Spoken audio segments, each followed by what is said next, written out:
Because time will heal a broken heart. But not that bitch's window.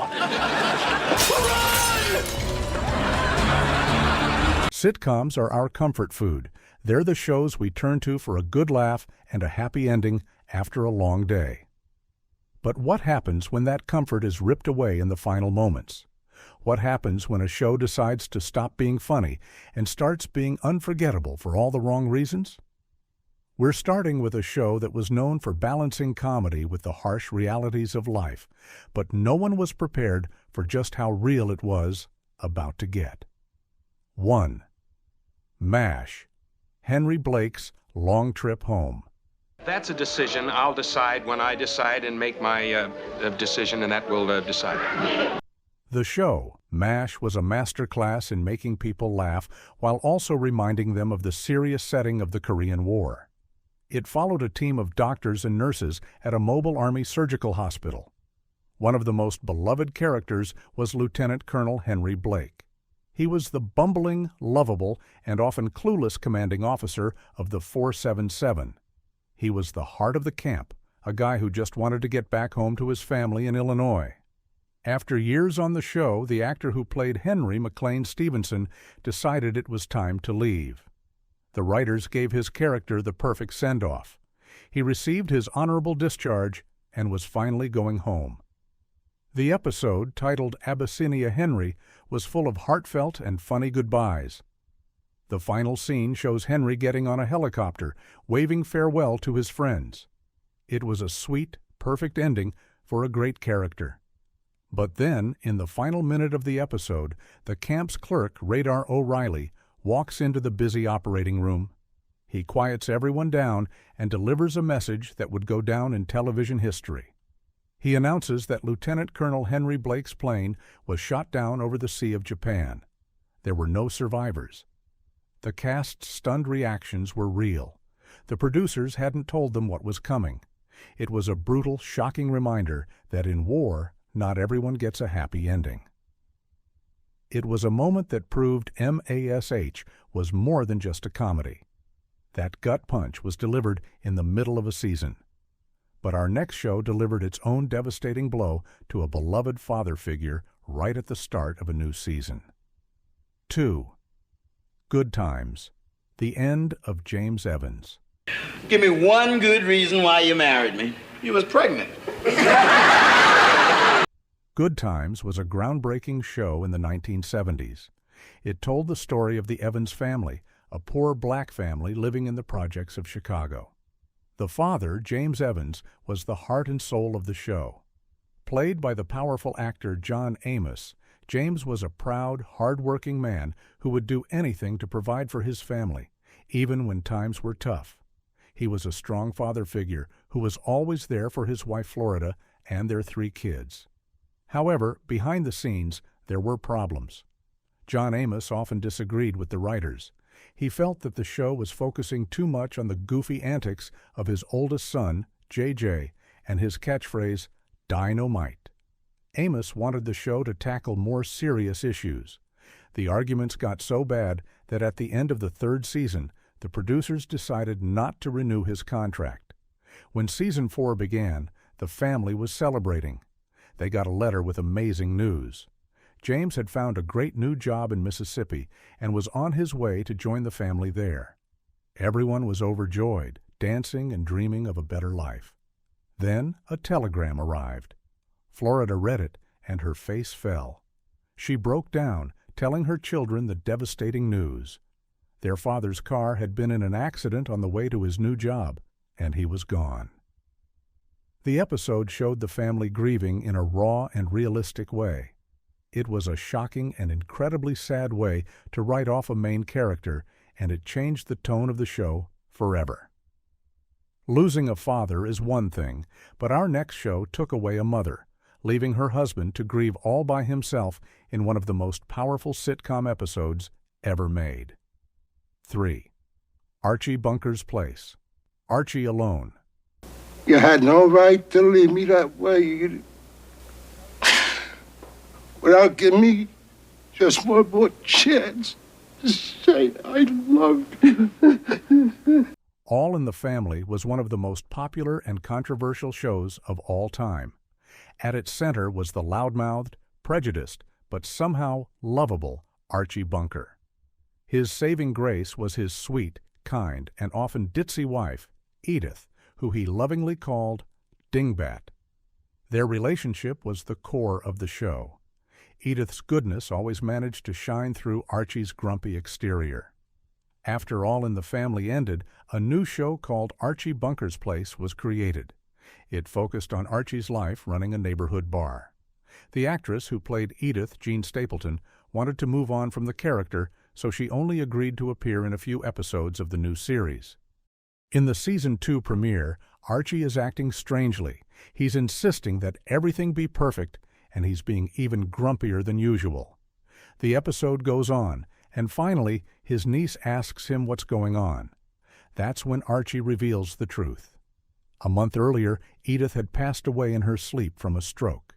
The rest of the episode, titled Archie Alone, shows Archie struggling with his grief. The most heartbreaking moment comes when he finds a single slipper of hers left under the bed. He holds it and breaks down, crying and talking to his departed wife about how he needs her. It was a tour de force performance that showed a completely different side of Archie Bunker and left viewers in tears. Losing a character because an actor wants to leave is one thing. But what happens when a network gets rid of the main star of a show named after her? That's exactly what happened next. 4. Valerie. The show must go on without Valerie. Can't you just let it go? She took Carmela's ring. Didn't even fit her. She had to squeeze it on her fat little finger. In the 1980s, Valerie Harper was a huge TV star. So when she got her own sitcom called Valerie, everyone expected it to be a hit. The show was about Valerie Hogan, a mom trying to raise 3 boys while her airline pilot husband was off and away. It was a charming family show, and it was doing well in the ratings. But after the second season, things went south. Valerie Harper and her husband, who was a producer on the show, got into a major dispute with the network over her salary. The fight became very public and very ugly. In the end, the network made a shocking decision. They fired Valerie Harper from her own show. How do you continue a show called Valerie without Valerie? When Season 3 premiered, the show had been renamed Valerie's Family. The first episode opened with the family getting the terrible news that their mom, Valerie, had been in a car wreck and had not survived. It was an incredibly blunt and sudden way to get rid of the main character. The show then introduced a new character, Valerie's sister-in-law Sandy, played by Sandy Duncan, to move in and take care of the boys. The show was later renamed again to The Hogan Family, and it actually stayed on the air for several more seasons. It was a wild situation that showed just how ruthless the business of television can be. Sometimes a character isn't removed in such a final way. Sometimes they just fade away, which is what happened to one of the 3 main characters on a massive 70s hit. 5. Three's Company. Chrissy's Phone Calls. Hey, Chrissy, you want to hear about my dream? Yeah. Good. I'll call you back when I've had it. Three's Company was one of the biggest, most popular sitcoms of the late 70s and early 80s. The entire premise was based on the wacky misunderstandings between 3 roommates, Jack, Janet, and Chrissy. Chrissy Snow, played by Suzanne Summers, was the stereotypical ditzy blonde, and she was a massive breakout star. Her character was a huge fan favorite. As her popularity soared, Suzanne Summers felt she deserved to be paid as much as her male co-star, John Ritter. At the time, this was a revolutionary idea, and the network executives did not agree. When it came time to negotiate her contract for the 5th season, the talks broke down completely. The network decided to play hardball. Instead of writing Chrissy out of the show, they sidelined her. For most of Season 5, Chrissy's role was reduced to a short scene at the very end of the episode. The scene would show her on the phone, talking to her roommates from her mother's house in another city. It was a bizarre and awkward solution. She was still on the show, but she never interacted with the other characters in person. Eventually, this strange arrangement ended, and her character was permanently replaced by her clumsy cousin, Cindy. The show was never quite the same without the original trio's chemistry. A main character fading away can hurt a show's dynamic. But what about a show where one half of the title duo just up and leaves for good? 6. Laverne and Shirley. Shirley Says Goodbye. Well, just try to get to the door. Go on, try to get there. Laverne and Shirley was a beloved spin-off from Happy Days. The show followed the lives of two best friends and roommates, Laverne DeFazio and Shirley Feeney, who worked at a brewery in Milwaukee. Their friendship was the heart of the series. They were complete opposites, but they were always there for each other. The show was a massive success, largely due to the amazing chemistry between actresses Penny Marshall and Cindy Williams. After several seasons, the show's setting was moved from Milwaukee to Burbank, California, as the girls tried to make it in Hollywood. The show was still popular, but things were changing behind the scenes. During the 8th season, Cindy Williams became pregnant. She expected the studio to accommodate her pregnancy, but she claimed they didn't. This led to a major fallout, and Cindy Williams abruptly left the show. Her exit was handled very quickly on screen. In one episode, Laverne comes home to find a note from Shirley. The note explains that Shirley has fallen in love with an army medic, gotten married, and moved overseas with him. And just like that, Shirley was gone. The show was retitled to simply Laverne, and it continued for one more season. But without Shirley, the magic was gone. It was a sad and sudden end to one of television's most iconic female friendships. Sudden exits are always a shock. But our next show featured an exit that was not only sudden, but also one of the most bizarre and darkly funny moments in TV history, even though it came from a drama. 7. L.A. Law. Rosalind Shay's Final Fall. I don't resent you, Leland. If anything, maybe I resent myself. For staying with a man who doesn't love you. I really don't want to talk about it. Okay, so this next one isn't technically a sitcom, but the ending for this character was so shocking and so strangely funny that it has to be on the list. L.A. Law was a popular legal drama from the 80s and 90s. One of its most memorable characters was Rosalind Shays, a ruthless, brilliant, and widely disliked attorney who everyone loved to hate. She was the villain of the show, always making trouble for the main characters. In one unforgettable episode, Rosalind and her boss, Leland Mackenzie, with whom she had a complicated relationship, are waiting for an elevator. They step into the elevator car together, ready to go up to their office. But then, for a brief moment, Rosalind steps back out to say something. At that exact moment, the elevator doors close and the car begins to ascend, with Leland inside. The problem was, the elevator car itself was empty. It was just an open shaft. Rosalind, not realizing the car had left, turns around and steps confidently back into what she thinks is the elevator. Instead, she steps into thin air and plummets down the empty elevator shaft. The audience heard a scream, and that was it. It was so sudden, so unexpected, and so darkly comical that it became one of the most talked-about TV moments of the year.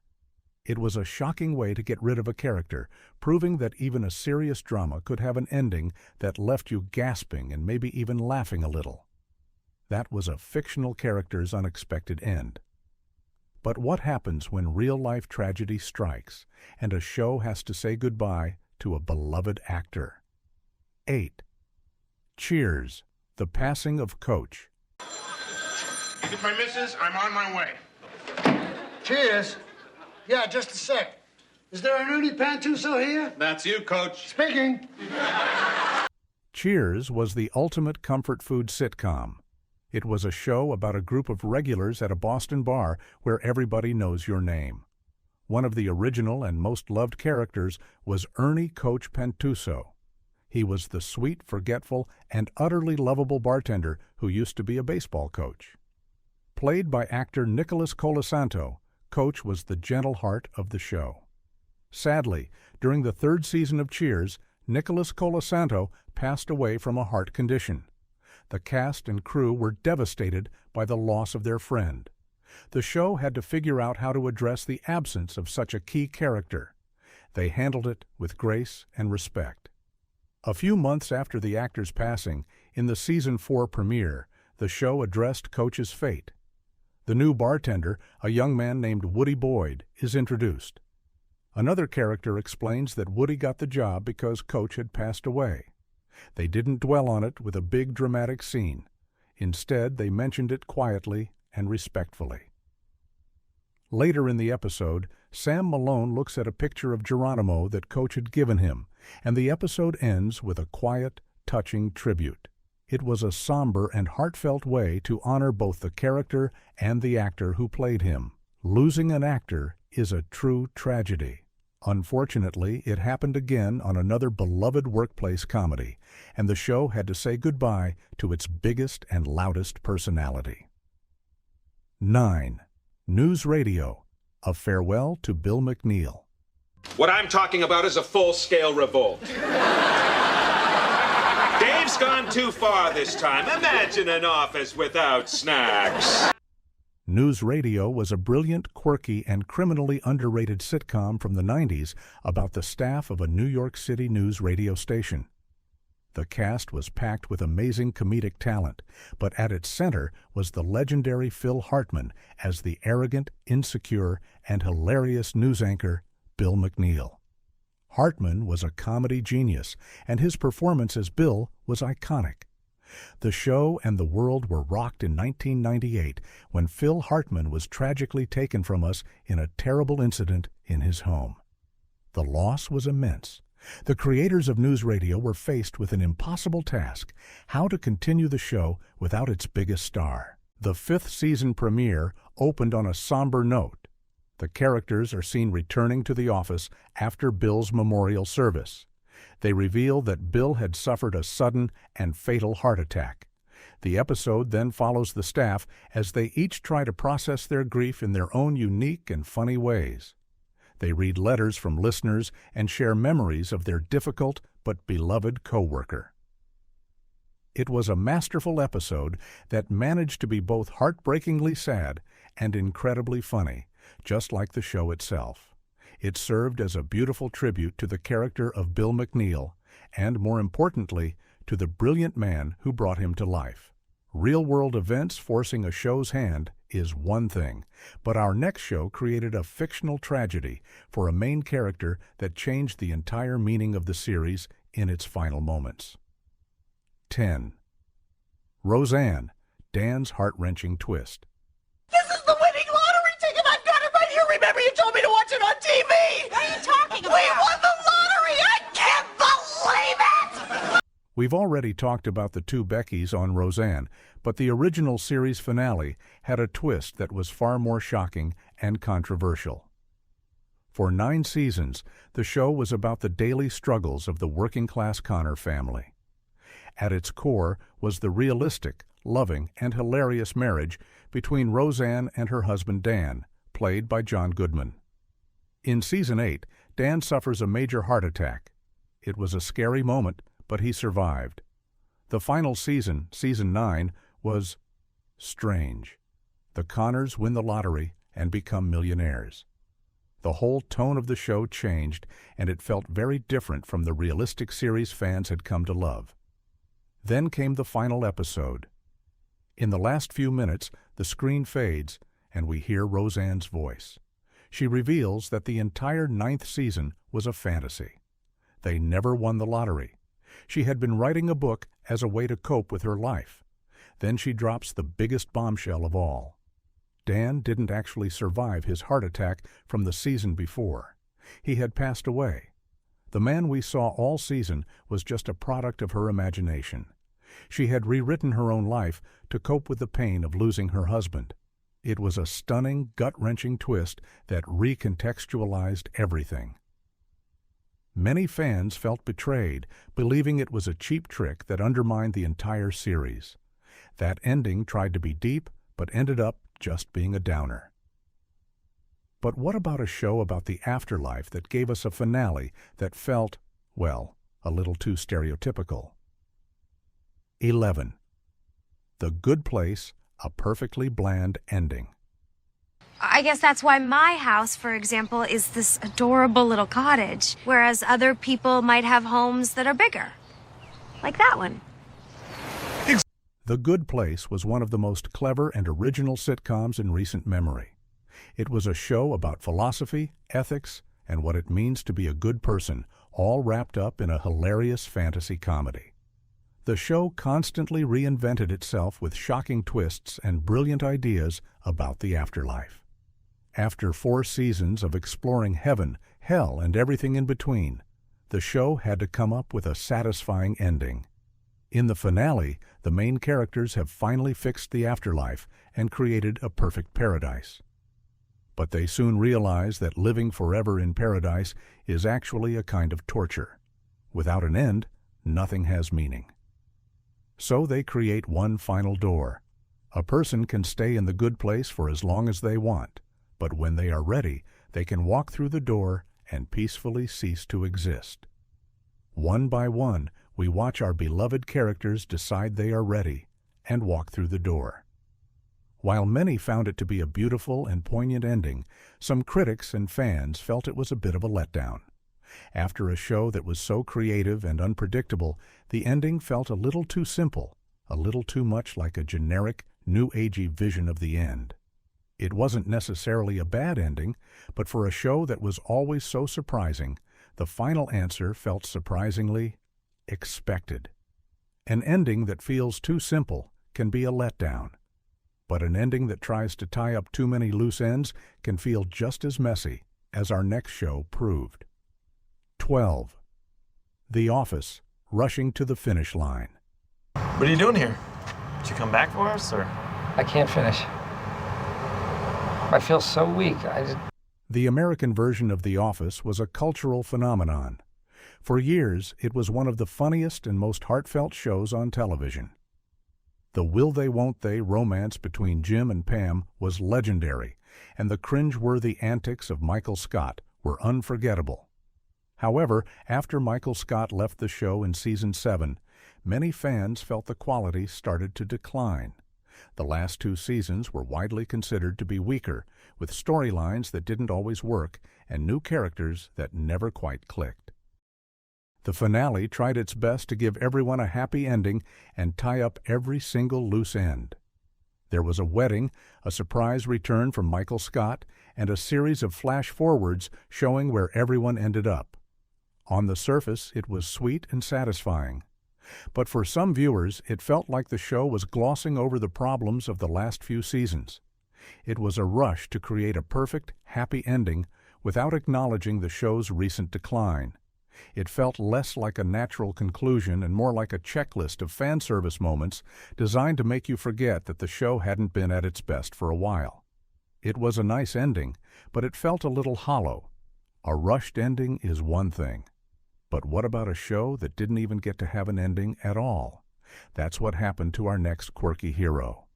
13. My Name is Earl. The list left unfinished. Every time something good happened to me, something bad was always waiting around the corner. Karma. That's when I realized I had to change. My Name is Earl was a high-concept sitcom with a simple premise. A low-life criminal named Earl Hickey wins the lottery, immediately loses the ticket, and decides it's karma. He makes a list of every bad thing he's ever done and sets out to right all of his wrongs, one by one, hoping to turn his life around. For 4 seasons, viewers watched Earl on his hilarious journey of redemption. He met crazy characters and got into absurd situations, all in the name of making up for his past mistakes. The show was building towards the moment when Earl would finally cross the last item off his list. At the end of Season 4, the show ended on a massive cliffhanger. It was revealed that Earl might not be the real father of one of his friend's kids. Even more shocking, it was revealed that Earl's own brother, Randy, might be the father of Earl's first kid. The episode ended with the words, "To be continued." But it never was. the network unexpectedly canceled the show, leaving fans hanging forever. We never got to see Earl finish his list, and we never got the answers to those huge family secrets. It was a brutal way to end a show and a huge disservice to the fans who had followed Earl's journey for 4 years. An unresolved cliffhanger is frustrating. But our next show also ended on a cliffhanger that was not only unresolved, but also absolutely terrifying for its young audience. 14. ALF, the alien who never went home. Hey, great! Now we've got a furnished basement. Whoa! I am out of here. ALF was a classic 80s family sitcom about a furry, wisecracking alien from the planet Melmac who crash lands in the garage of the suburban Tanner family. The show was all about ALF hiding from the authorities, specifically the Alien Task Force, while trying to repair his spaceship and get back home. It was a silly, light-hearted show beloved by kids and families. After 4 seasons, the show's creators were told there was a good chance the show would be renewed. So they wrote a season finale that was meant to be a huge cliffhanger to lead into the next season. In the episode, ALF finally makes contact with his fellow survivors from Melmac, and they are coming to Earth to pick him up. The finale shows ALF saying a tearful goodbye to the Tanner family, the only family he's ever known on Earth. He goes to the rendezvous point, waiting for his ride home. But just as the spaceship appears in the sky, he is surrounded by agents from the Alien Task Force. The episode ends with a freeze frame on ALF, captured, with the ominous words, "To be continued," appearing on the screen. But the show was canceled. For millions of kids, the final image of their favorite alien was of him being caught by the government, his fate unknown. It was a shockingly dark and downbeat ending for a kids' show. That cliffhanger left fans angry for years. But what if a show had a perfect finale, and then the network just kept airing new episodes anyway? 15. Happy Days, the finale. Go over these steps, and I want you to touch each step.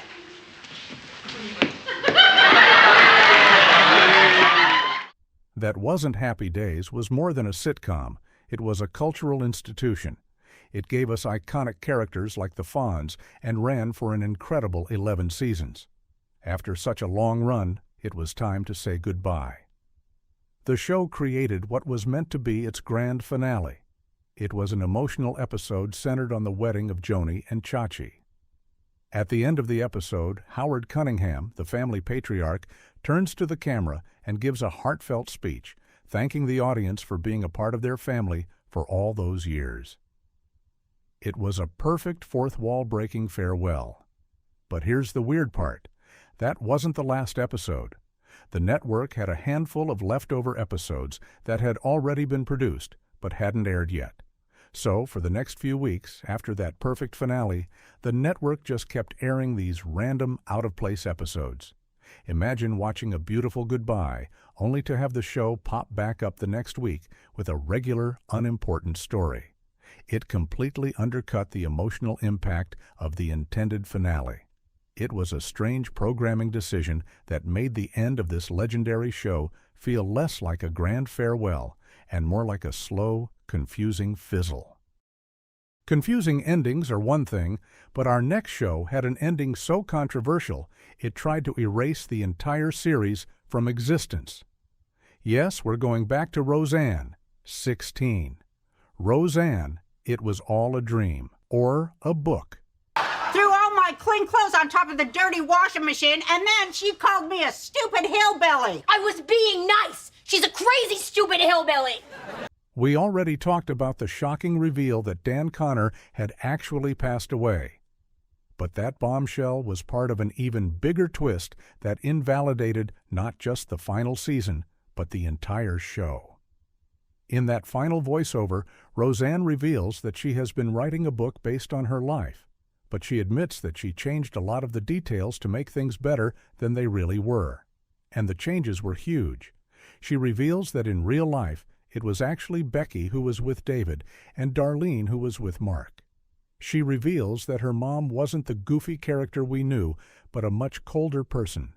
She basically tells the audience that many of the core relationships and family dynamics they had watched for 9 seasons were not real. They were all just fabrications from her book. This ending is one of the most hated in sitcom history. Fans felt completely betrayed. They had invested years of their lives into these characters and their stories, only to be told in the final minutes that it was all a lie. It was seen as a disrespectful and lazy storytelling trick that destroyed the legacy of a groundbreaking show. It was a creative choice so disliked that when the show was rebooted decades later, the first thing it did was declare that the entire original finale was the thing that was a dream. That ending invalidated 9 seasons of story. But our next show did something similar, invalidating the entire journey of its main character in favor of a relationship from the past. 17. How I Met Your Mother. Back to square one. Can't believe this. I kept this story short and to the point, and you guys still missed it. The point of the story is that you totally have the hots for Aunt Robin. For 9 seasons, the entire premise of How I Met Your Mother was right there in the title. The show was one long story told by Ted Mosby to his children about how he met their mother. Viewers followed Ted through countless failed relationships and heartbreaks, all leading up to the moment he would finally meet the woman of his dreams, the titular mother. In the final season, we finally got to know and love the mother, Tracy McConnell. We saw her and Ted meet, fall in love, get married, and have kids. It was the payoff fans had been waiting for. Then, in the last few minutes of the finale, the show dropped 2 massive bombs. First, it's revealed that the mother got sick and passed away 6 years before Ted started telling the story. Second, the kids realized the story wasn't really about their mom at all. It was about how Ted was still in love with their Aunt Robin. The show ends with Ted running to Robin's apartment with the blue French horn, just like he did in the pilot episode. Fans were furious. They felt the show had spent years building up the importance of the mother, only to have her be a tragic stepping stone to get Ted back together with Robin. It undid years of character development for both Ted and Robin and made the entire 9-year journey feel pointless. It remains one of the most divisive and argued about finales of the modern era. That finale was a downer for humans, but what about a finale that was a downer for the entire prehistoric world? 18. Dinosaurs. The End of the World. This is your daddy.